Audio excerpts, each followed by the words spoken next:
Om Sahana Bhavatu Sahanau Bhunaktu Sahaviryankaravavahai Tejasvinavadhitamastu ma vidvishavahai. Om Shanti Shanti Shanti.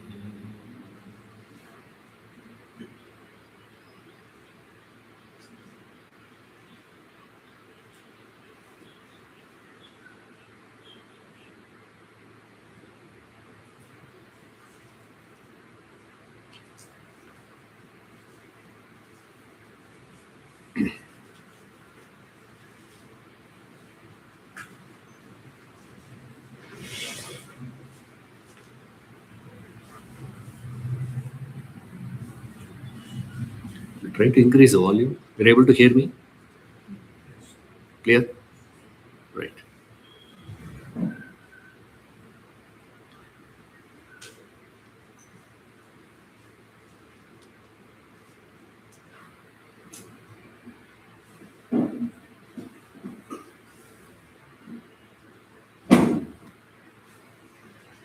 The primary source for knowledge that we have here is the Vedas. Why we need to take this Veda is because the means through which we were able to gain knowledge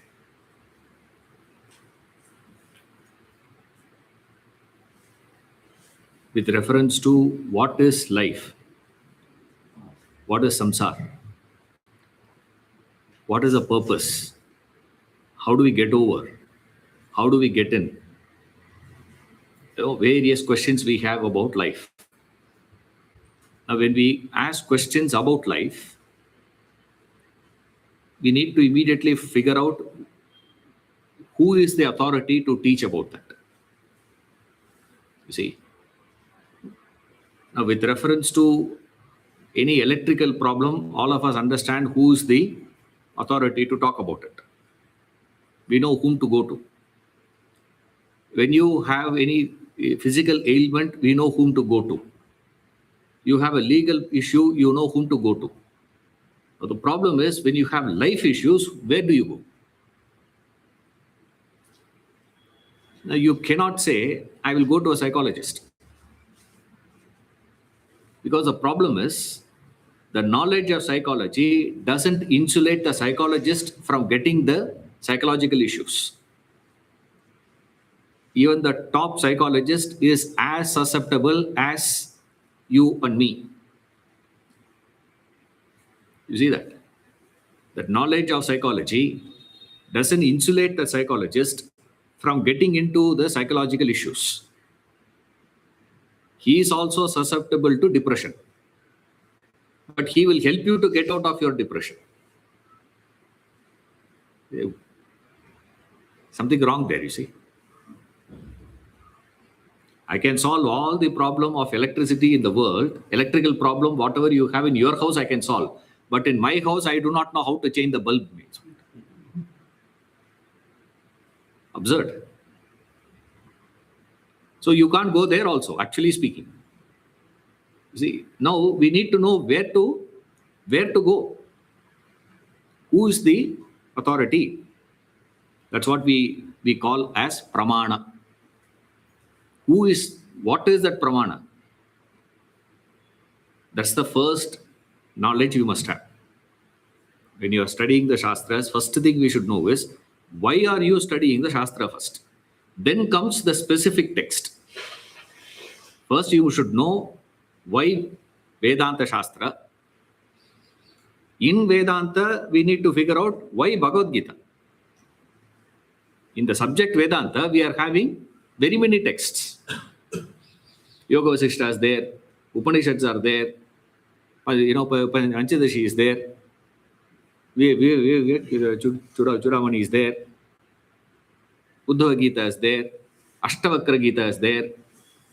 So many texts are there, no? Of all the texts, why we are choosing to study Bhagavad Gita? So Krishna spoke, no? The same Krishna is the one who spoke Uddhava Gita also. The same Krishna who spoke Anugita also. We don't read that, isn't it? You must have heard about it, perhaps. At least Uddhava Gita you would have heard about. Anugita, I don't know how many of you have heard it, first of all. It's the same conversation between Arjuna and Krishna. Post-war. After all the war is over, Krishna was living with the Pandavas for 36 years. House guest. 36 years, if a fellow lives, I don't know how to call him a guest. But he was living with them for 36 years. Post-war. During that time, Arjuna again asks, you are explaining so many things to me in the bad battlefield, but I don't understand many of those things. What is it? Again, Krishna explains. That's called Anugita. Ancillary Gita. Anugita. We don't study that. So before you go to the specific text, you must understand why we have to study Vedanta. Why do you have to study a Shastra itself, first of all? Why do you need Vedas? Imagine there is no Vedas, let's say. I mean, all scriptures. I'm just taking one example as Vedas. Okay? Imagine you have eliminated. Imagine there is no engineers in the world. All of us feel, oh. Imagine there is no carpenter in the world. Knowledge of carpentry is erased. What will happen? So then where do you sit then? There's a table to keep a book, no? It is carpentry. Engineers not there. Plumbers not there. Knowledge of plumbing is eliminated from the world. What happens? All of us feel life comes to a standstill, as it were. But when it comes to, imagine Vedas were eliminated, what will happen?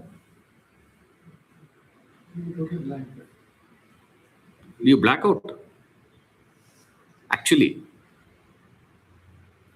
don't give classroom answers. Academical answer. Yeah, obviously, sir, life will be a problem only. What will happen maximum? Nomadics. Yeah? We live in nomadics. Day-to-day life, what will happen? I'm asking. Morning coffee, will you have an issue? No. Newspaper, will you have an issue? TV, will you have an issue? Your car, office, that's all your life is, right? What else is there for your life, actually speaking?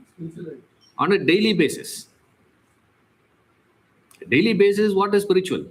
Sunday morning is spiritual. Rest of the week is what? We need to do our work, you see. Now, we actually don't feel that life itself will come to a standstill. You're all with me. If this knowledge is not there, let's say, okay, if I use another word, all of you will agree. Imagine there is no religion in the world. What will happen?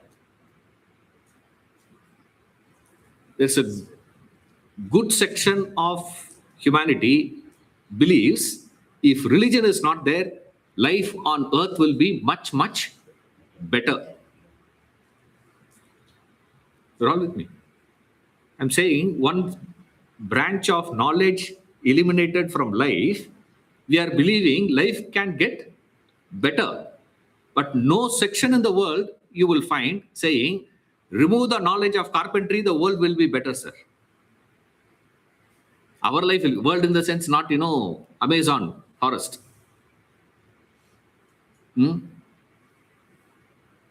Our life will be, is that the case? This is what the first thing we need to understand. See, why do you need scripture? Why do you need religion? For what? Unless we are clear we'll never be able to proceed into it. The problem most of us is we have gotten into religion, spiritual, philosophy, all these things without fixing the role, what it is supposed to be doing in our life, what is expected out of it, what it is going to do, without which we cannot. That's what we call as pramana. Remember, pramana means this. The first point you should understand is pramana means the authority with reference to a particular field of knowledge. That's called pramana. Who is the authority? If you want to, I'll give an example, then it'll be easy. Right. If you want to know a color of an object, who is the authority to know the color? Eyes. Correct?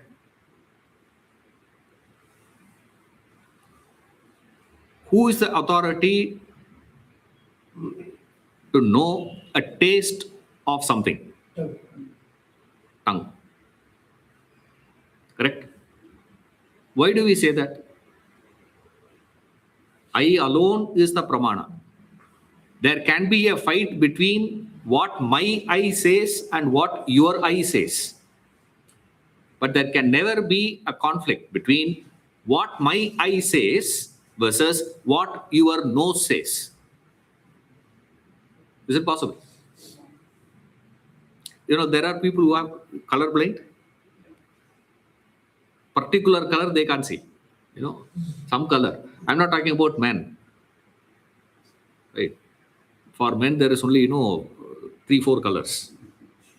Everything will say black. Brown, no. You say, it's always a fight, the house. I say, get that, black one. She says, that's not black, that's gray. I say, it's black color only. No, light black, that's all it is.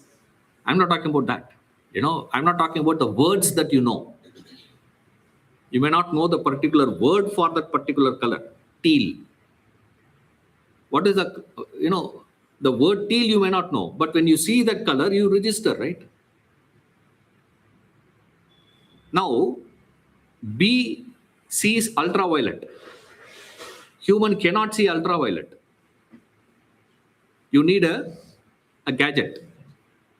A naked eye cannot see. A bee cannot see other colors.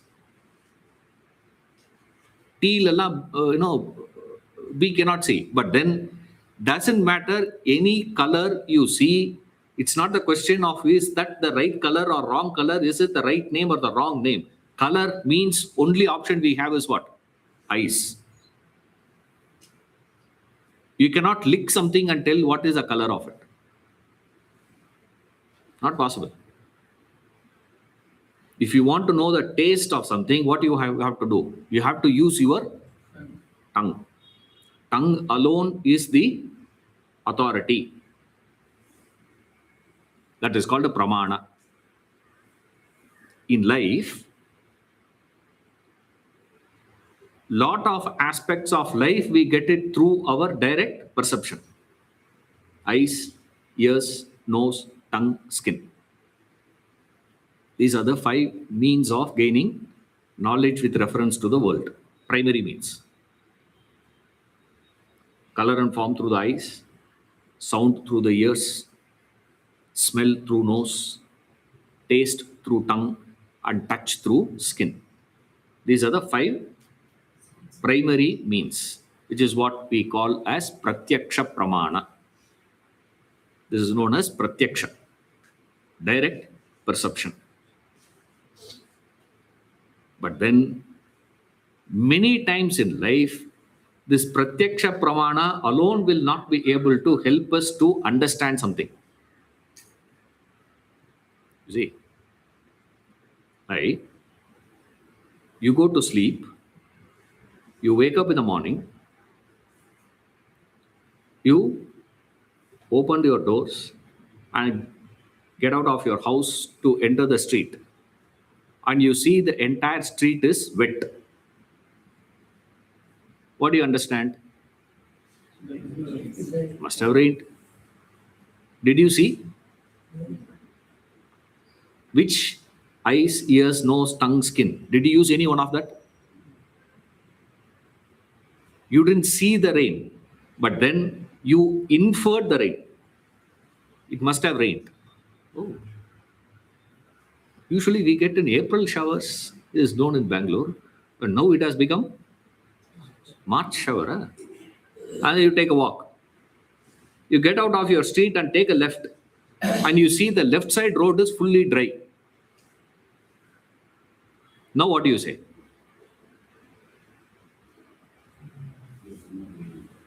Rain? Varuna is going to come only to your street. That doesn't work. Then you immediately change your conclusion. You say what? Maybe some water tanker. Because water tanker, when you order, half the water goes on the road. They wash the road and then bring. Must have been some water tanker. And then, in the morning, you have this problem of nasal congestion. After you go for a walk and come back, only it gets, cleared. After half an hour, only it gets cleared. When you are coming back, you see there is a foul smell. Now, what do you say? Sewage tank. Huh? Sewage Garbage. In somebody's house, there must have been the sewage thing must have broken, and that water must be flowing from rain to water tank to this. All these conclusions you came not using your perception, pratyaksha, using your inference. This inferential conclusion capacity is what makes human different from other creatures. Roll with me. Other creatures cannot. See, a dog can't see. A dog can't smell. Perhaps the dog capacity to smell is more than you and me. That is independent. But then it can only smell, full stop. It cannot infer. We humans cannot not infer. You may infer wrongly. Right? I'm not talking about there is all of us will come to right inferential conclusion. Not necessarily. Our inference may be wrong. But then all of us have this capacity to infer. And many things we understand in life through inference. You come back into the house, suddenly there is a strange silence. What do you understand? Your mother has come from? You understand what? What do you understand? I'm not asking what is it. Suddenly you understand what must have happened. You see, this is called inference. Is known as Anumana Pramana. So first one is Pratyaksha Pramana. And Pratyaksha Pramana alone is not going to give us all aspects of life. We have to employ something more than that. That's called Anumana, inference. Then we have the things which we cannot understand even through inference. Even our inferential conclusions is not sufficient enough for us to know. There, the knowledge is gained through the third means known as Upamana Pramana, means comparison. For example, Chhatrapati Shivaji fought with Mughals like a tiger.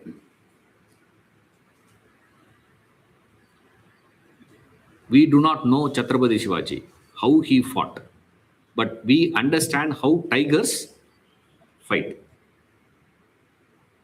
You see, what is unique about tiger? There are a few things unique about tigers. What does it say? When other animal gets wounded, their attack gets reduced. They get into a shell, when they get wounded. But when tiger gets wounded, what happens? Which verses? It gets more ferocious. You see, if you hurt Shivaji, if he loses a battle, he gets more intense in his next attack. You see, and how do tigers attack? The tigers attack is how? They hide. You will never know where is the tiger. Not like Bannerghatta Park. In Bannerghatta Park, everybody knows where it is going to be sitting. We are talking about a tiger in the jungle. The jungle tiger is different. Our Bannerghatta Park tiger is different. Like, big cat difference. Only difference is what? It's a bigger cat. Kitten only that is. It doesn't have that ferocity. They don't hunt. The hunting pattern of tiger is what? Stays quiet, waits, and allows the prey to move freely. And it gives that prey a good belief there is nothing to be worried about. Now we are safe. The moment that prey starts feeling I am safe is where it pounces. The first one to have used this gorilla attack.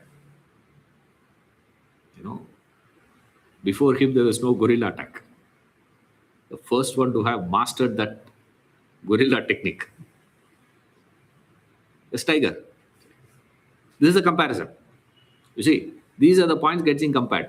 Now suddenly you cannot come back and ask, do you mean to say Chhatrapati Shivaji had tail? Because tiger has tail, no? You only said Chhatrapati Shivaji is like tiger. Therefore, Chhatrapati Shivaji had a tail. Absurd. Like beloved's face is like a moon, pimpled face. Because there are a lot of spots there in the moon. You will say, absurd. That's the lacuna. This Upamana has a lacuna. Pratyaksha has a lacuna. There is a defect. Similarly, inference also there is a defect.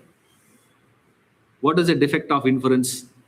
The defect is how much of data is sufficient enough for you to come to a right conclusion.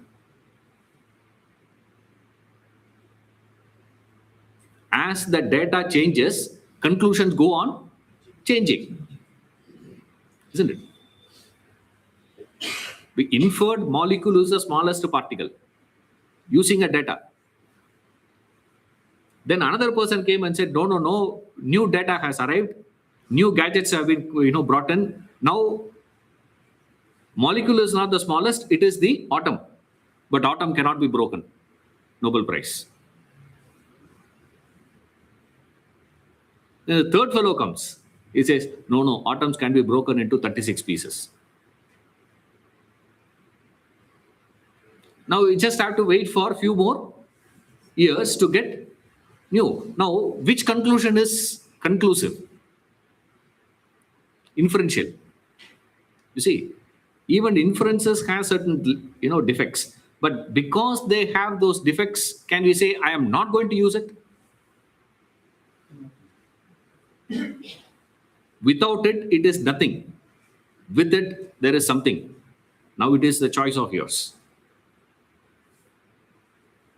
So we go by this fundamental principle of something is better than nothing. Some food is better than no food. Who will say that? The one who is hungry. He will say that. That's the catch. Remember, you must have the hunger first. When you are not having hunger and you go to eat, then it is what? What I want is what I want. If you are not going to supply what I want, I don't want anything from you. You see, the fundamental thing is what? There must be that hunger for knowledge. When you have that hunger for knowledge, then only these means of knowledge come into picture. The tragedy is all creatures have got two hungers, which is designed. One is stomach hunger, another one is bodily hunger. You see, stomach hunger all creatures have. Bodily hunger all creatures have. There's nothing exclusive about human species alone. But that intellectual hunger exists only for human beings. No other creature has that. The best part of it is that intellectual hunger everyone doesn't get. See, everyone is not going to get that intellectual hunger. That depends on each one. You are not going to be hungry all the time physically, isn't it? Stomach hunger, you understand. Once you eat, you can push for another 4 or 5 hours, not an issue. Right. I'm not talking about people who do intermittent fasting and all that. The hunger is there, but they choose not to eat. That is different. I'm saying hunger itself is not there. Then you eat for couple of hours. You can push on. Similarly, there are people who can push on their entire life without ever experiencing that intellectual hunger. It's possible. Because that's unique for human beings. Animals don't have that. Animals have only the first two hungers. Now, when you have that hunger for knowledge, then you go for what is the means? How can I satiate that hunger? There, the first one all of us have is pratyaksha. It doesn't work many times. Then we have this inference that works, but still it has a limitation. It doesn't work all the time. Then you go for the third one, which is comparison. That also doesn't work many times or at times. When a field comes where you cannot employ pratyaksha pramana, anumana pramana, upamana pramana, what are you going to do?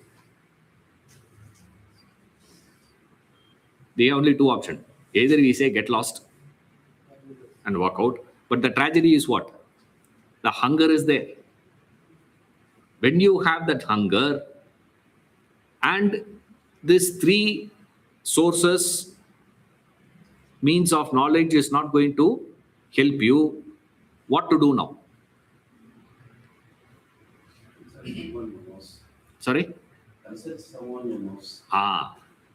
Consult someone who knows. That is the fourth means of knowledge. The problem is, when you consult someone who knows, you don't know. Right? When you don't know, how do you know that fellow knows? People ask me, you have been living in Bangalore? Yeah, I've been living for a long time. Do you speak Kannada? First question I ask him, do you speak? They say, no. Then I speak.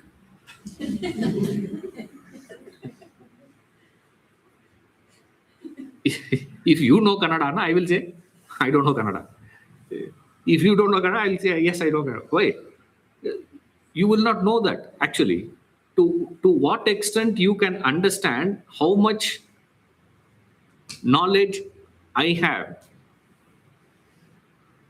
is only with reference to how much knowledge you have, right? If you know, like this actually happened to me. For the first time, we moved to north for all of us, I'm from Chennai. For us, Bangalore, North India. North India, na Bangalore, we'll say. So first time I was actually going to Bombay, I mean, to the academy where I studied. It's not that I have not watched any Hindi movies. I have watched a few Hindi movies without subtitle and all that, because in those days, no subtitles. You have to watch a Hindi movie, you have to watch Hindi movie. So the dialogues all will be in Hindi, and we, had some friends, all of us would go and we watch and all that. So few words I know in Hindi. At least about 10, 15 words I'll know Hindi. Then I went to the ashram. I was there for a month, almost about, close to around 3-4 months actually. 3-4 months, I've been seeing the servants were there, those who come from the village to cook. They have been cooking for Swamiji even before academy. So they are senior to all of us. So, they come to cook. So they come to help us, cooking and all this, So I had to interact with them, and they asked something, we had to speak to them and all that. So they speak something to me.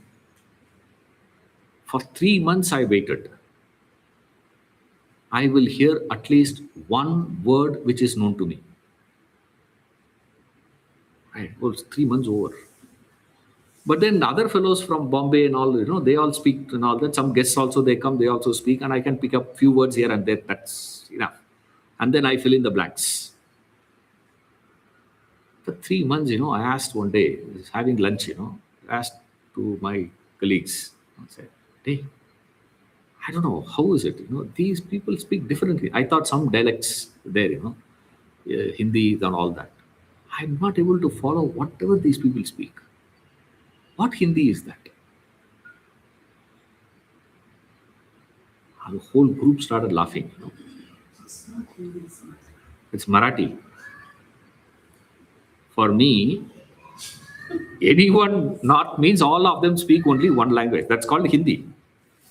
If I have known Hindi, I would have known at least what? They are not speaking Hindi at least. I may not know what language they speak. They may be Punjabi also, but then I would not be able to figure out. But one thing I would have known is what? They are not speaking Hindi. Since I did not knew Hindi, I could not understand what they are speaking is not Hindi. So to what extent you will know? If you go to someone when you don't know, we are in a helpless state to verify whether that person knows or not. You're all with me? Why we go to the Shastra? When do we go to the Shastra? Is after exhaustion of the first 3 pramanas. Perception gone, inference gone, comparison gone. Because I cannot compare that with anything to understand what is the purpose of life. How do we know? And the tragedy is when someone says this is the purpose of life, we are having no means for us to verify whether that person speaks right or wrong. Because all that we know is only the 3. Pratyaksha, Anumana, Upamana. The starting part itself, we have not having these 3 means. This is eliminated. Now, after removing the 3 only, we go to the 4th one, known as Shabda Pramana or Agama Pramana or Shruti Pramana. Various people use different words. So one set of people use the word Shabda Pramana, another set of people use the word Agama, another set of people use the word Shruti Pramana. Now the problem is, as we have seen earlier, what knowledge is provided by one pramana cannot be validated or dismissed by another pramana. Example, we saw in the first one. When your eye says this is yellow color, your tongue cannot say, yeah, correct, it is yellow color. I tasted it. Can you? Can it? Can the tongue come and say, no, no, no, I is wrong. This is not yellow, this is blue? No. The tongue has no business to talk anything with reference to whatever the eye says. Which means, whatever the Shabda Pramana gives, we cannot use Pratyaksha, Anumana, Upamana to validate it or invalidate it. You can't dismiss it also. You can't accept it based on, yeah, it's very logical, therefore I'm accepting. It's not possible. See, because the purview of this knowledge goes into a domain where we cannot employ other means. So therefore, they say fundamental requirement to go to Shabda Pramana is the Shraddha, the faith. The faith is not a blind one, please. What is a faith here? I have no way to validate or invalidate it. Number one. Number two, I have that hunger. If you are not having the hunger, this problem will never come. You see, that's why for most of us, scriptural study is more of a,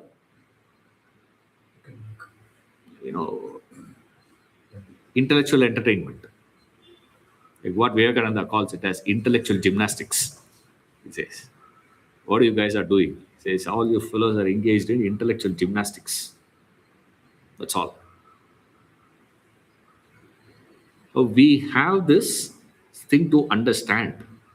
What does it talk about, sir? There we go to the Vedas.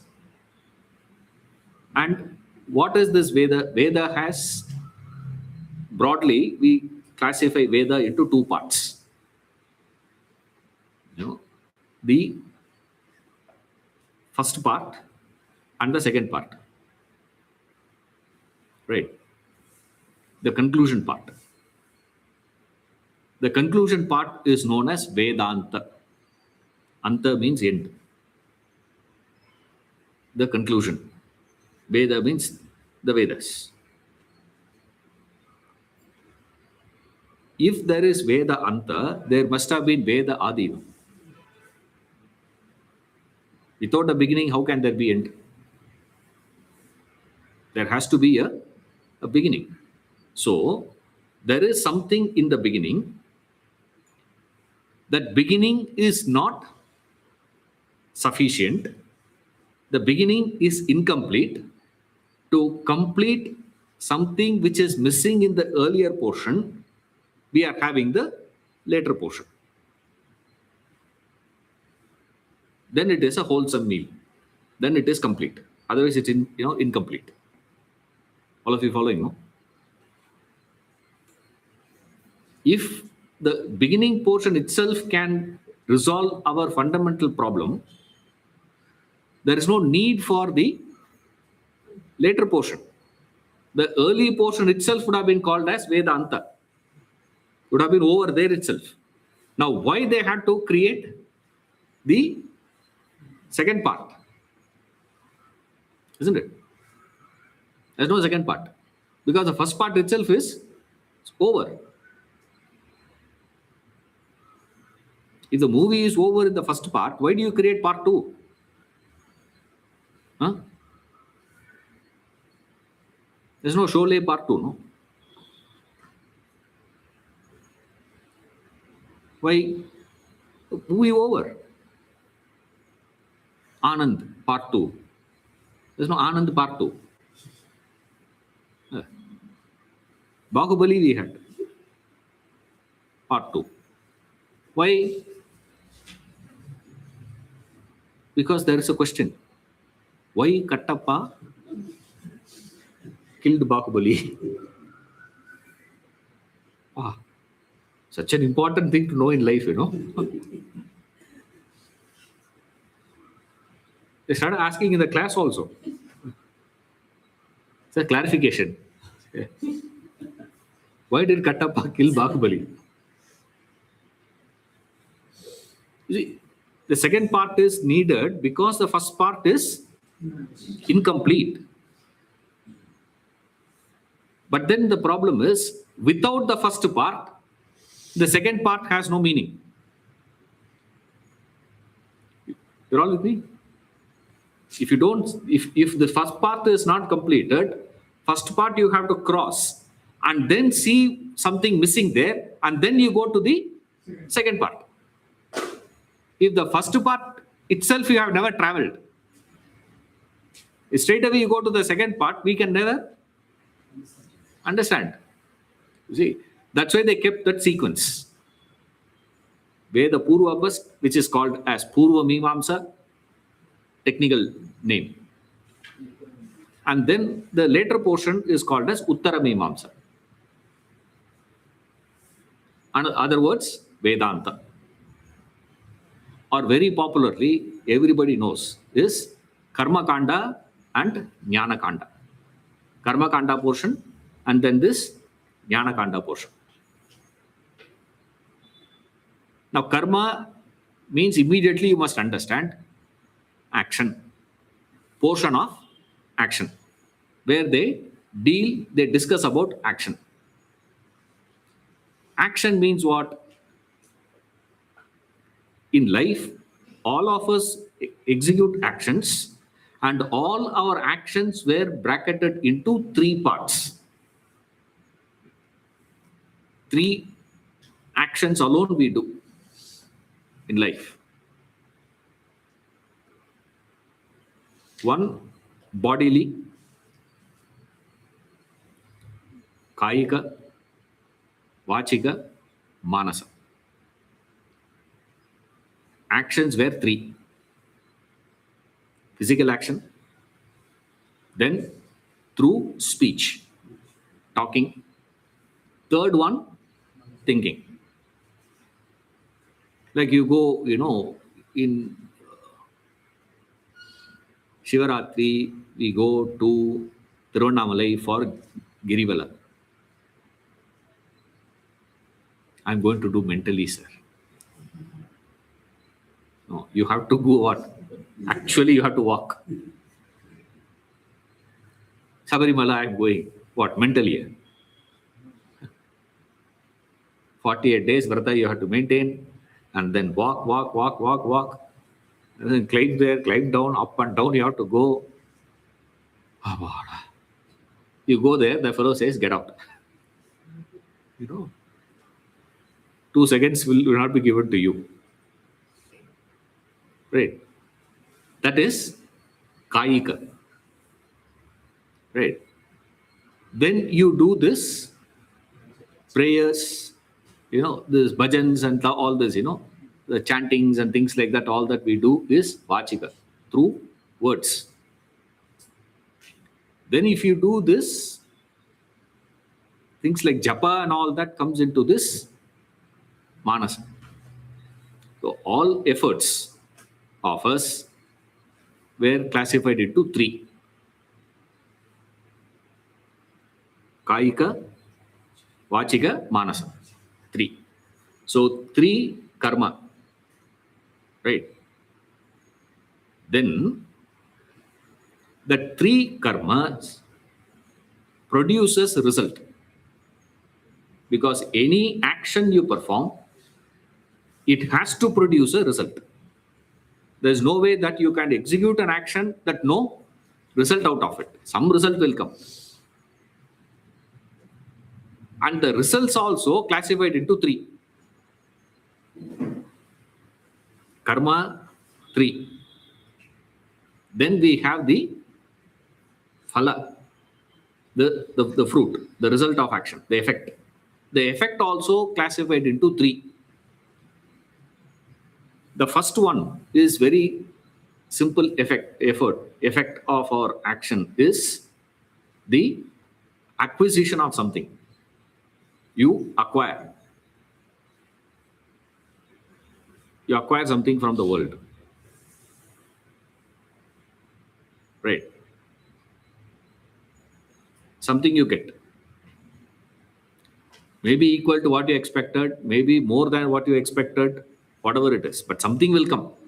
So there will be some sort of material benefit possible. Possibility one.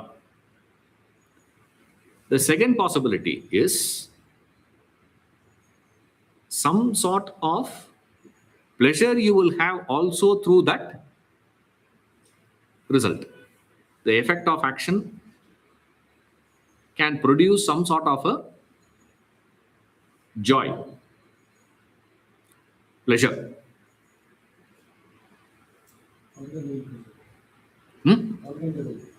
Any level, even emotional also.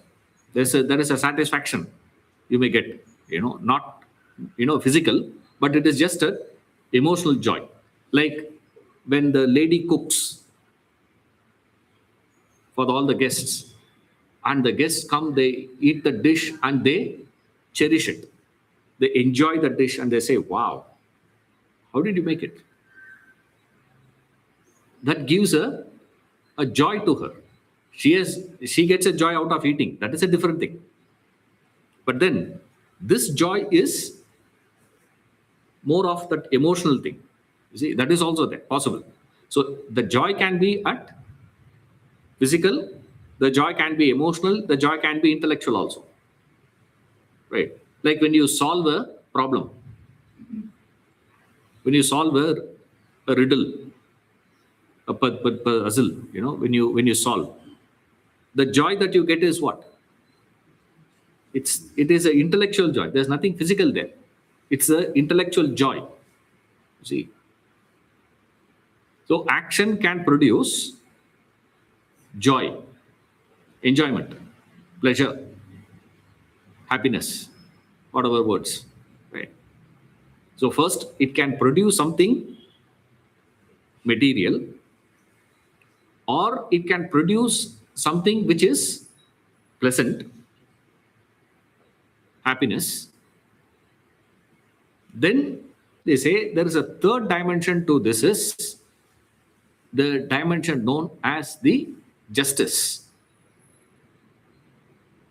dharma.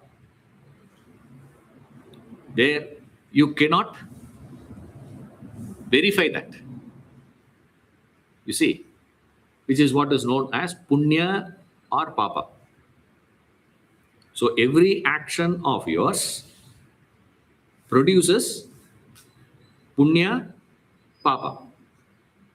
So three types of results. They say that is artha, kama, dharma. Three types of results. Action, three. Karma. Karma is of three. Kaika, vachika, manasa. And then result also is of three. Phala. Phala is also three. That is artha, kama, dharma. Dharma is the effect of your actions depending upon with what attitude you perform that action.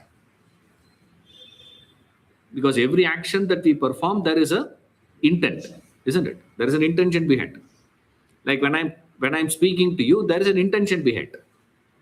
If that intention were to be selfish in nature, self-centered in nature, ego and egocentric nature it were to have, then it will result in papa. It produces papa. If that intention were to be unselfish in nature, then the same action of speaking will result in punya.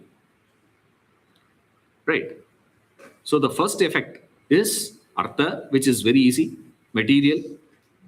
Then we have this pleasure, kama, again, which is visible. When they say dharma is where we get into trouble. As long as we are discussing only with reference to artha, kama, no problem we have. Right? Now, this is where the problem is. Now, dharma, when we say this punya and papa, all these things, which pramana you are going to use to verify whether it is there or not. You cannot use pratyaksha, you cannot use inference. Inferentially, I'm going to understand punya, not possible. However logical you try, logically you can never come to a conclusion the presence of punya papa. You see, so the third one we have is what? Comparison, upamana. Upamana also we cannot, because to do upamana, who is qualified to do that upamana?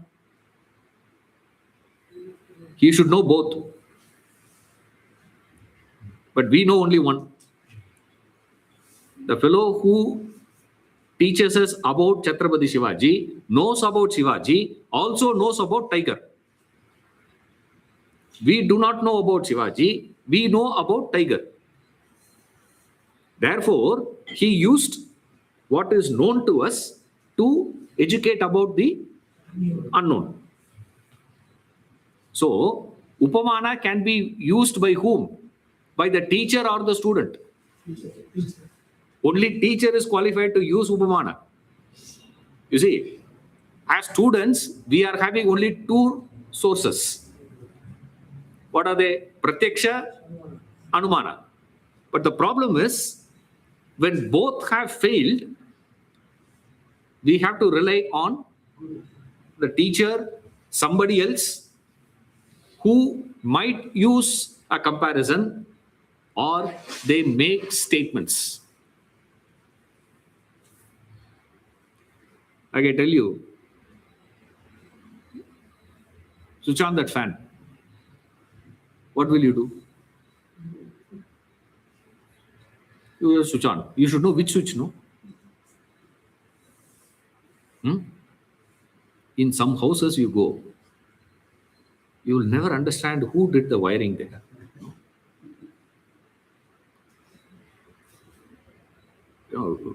Last month or so I've been to Pune to meet Swamiji, and they said you stay in some the house.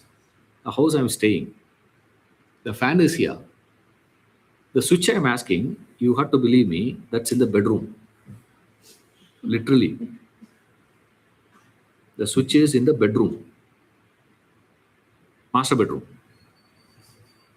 If a guest comes, you want to switch on, I have to knock the fellow in the room. Hey, switch on the fan, man. I don't know who gave that, wiring there. See, will you ever believe? Huh? You will go to the house and switch on. All the switches you will go on switching. You will go on. You will never be able to identify. That fellow will come and tell you. You call that guy and ask him, hey, where is the switch, man, for this fan? Does it work or not? You think the fan is not working. No, fan works. Yes. Where is the switch? Go to my room.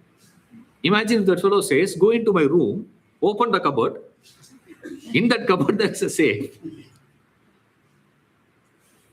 How do you believe that?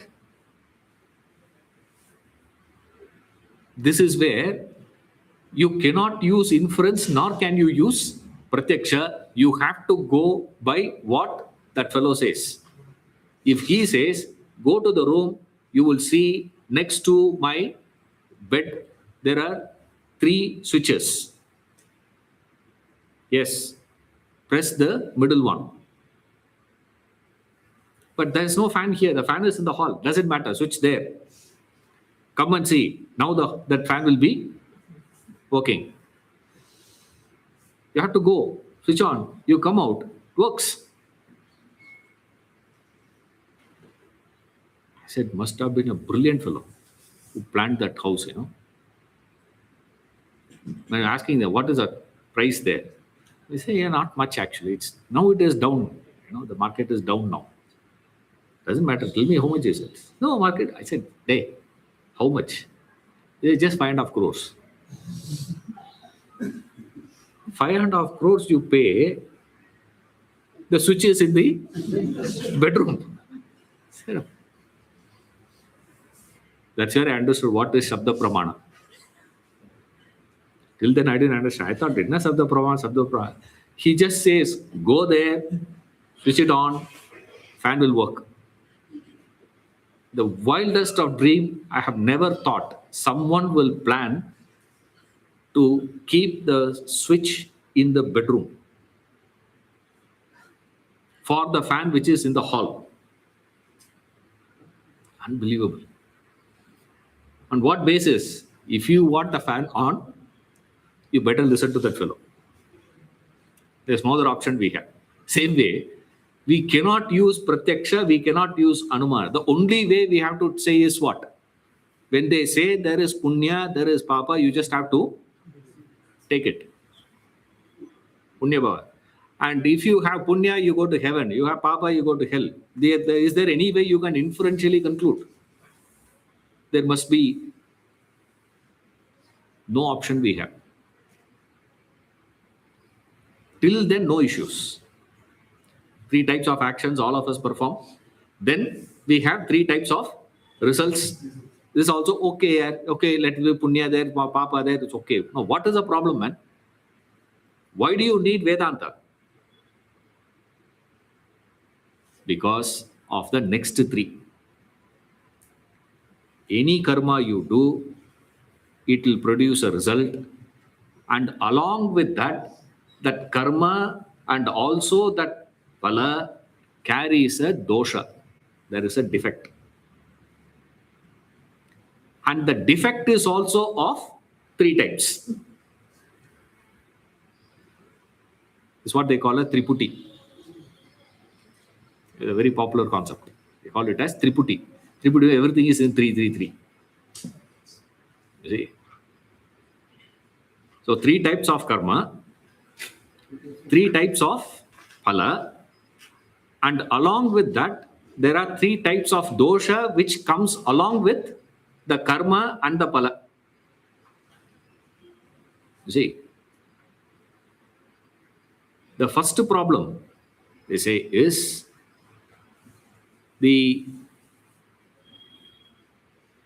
any phala you get, any karma you do, it finally leads to dukkha, pain. Every pleasure lands in pain. There is no way that you can experience pleasure alone all the time.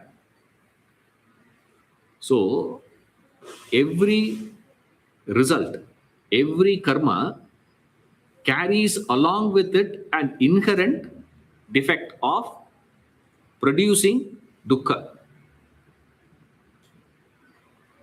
There are people who regret in life. We should have done that. We should not have done this. That should have happened. That should not have happened. Why this has happened? Why that has happened? There's impossible to find a person in life where he has nothing to regret about. Some regret or the other they carry. You see, that's what we call as the dukkha, the pain of life. You see, this is the first dosha, or the first defect. Then we have the defect of bondage.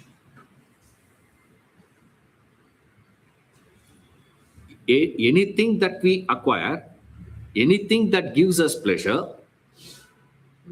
it has a tendency to bind you. What is bondage? Bondage is only simple. Whatever you thought, whatever you believed as luxury turned into a necessity. That's called bondage. There was a time once you thought having an air conditioner in the house is luxury. Wow. Today, what has happened? Where? For half an hour, if it is not working, finished.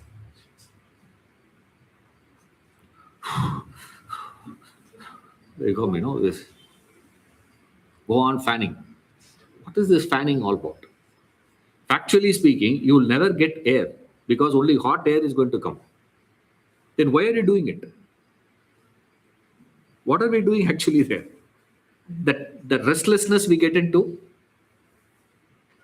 Now we do not know what to do in that restless state. Therefore, we take a paper and start fanning. That's all. Factually, nothing happens through that.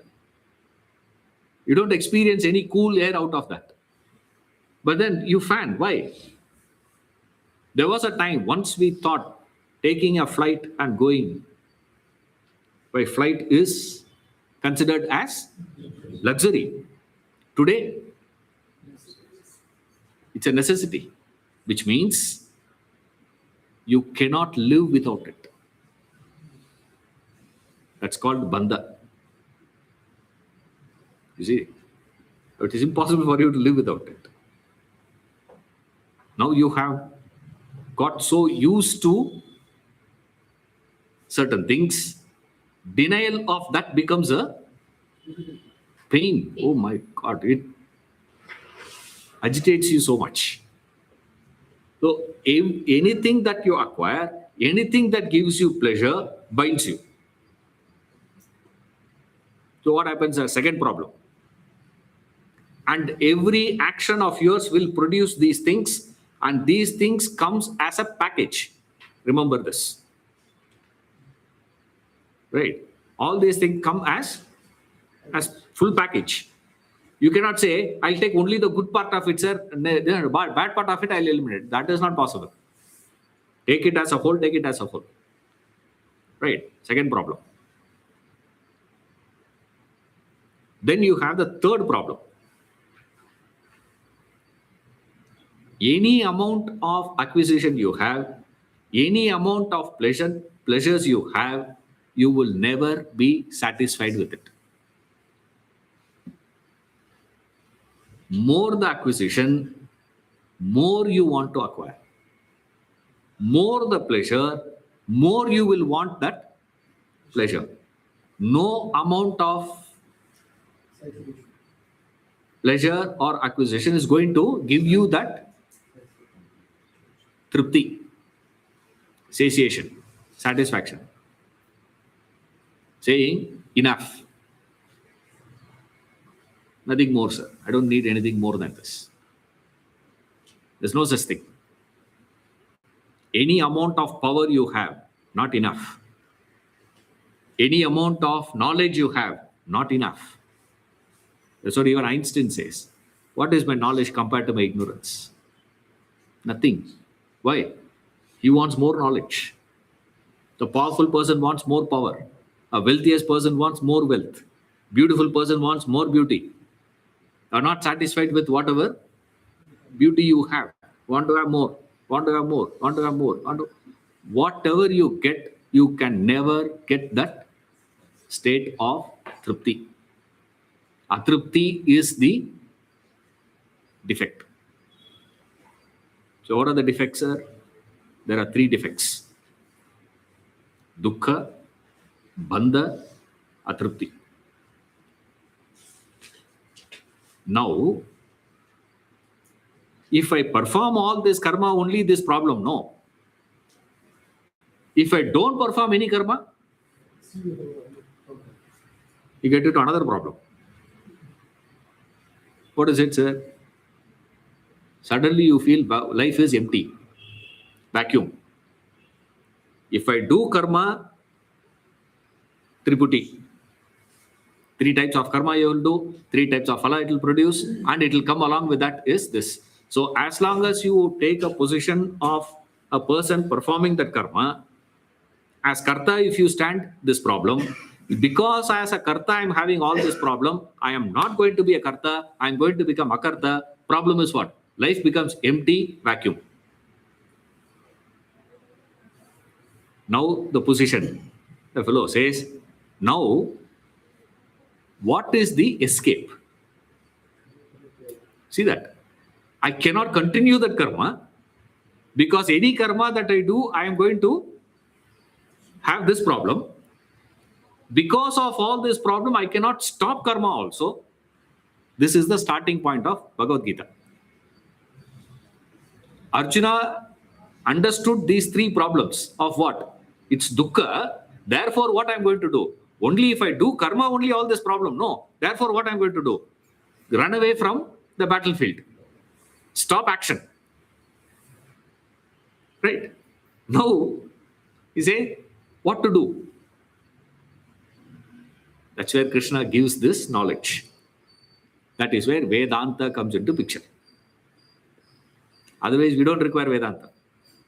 Because of karma, that karma will produce that phala. That phala carries these three doshas along with it. It is not possible for you to split the phala and dosha separately and take only that phala, not the dosha part, not possible.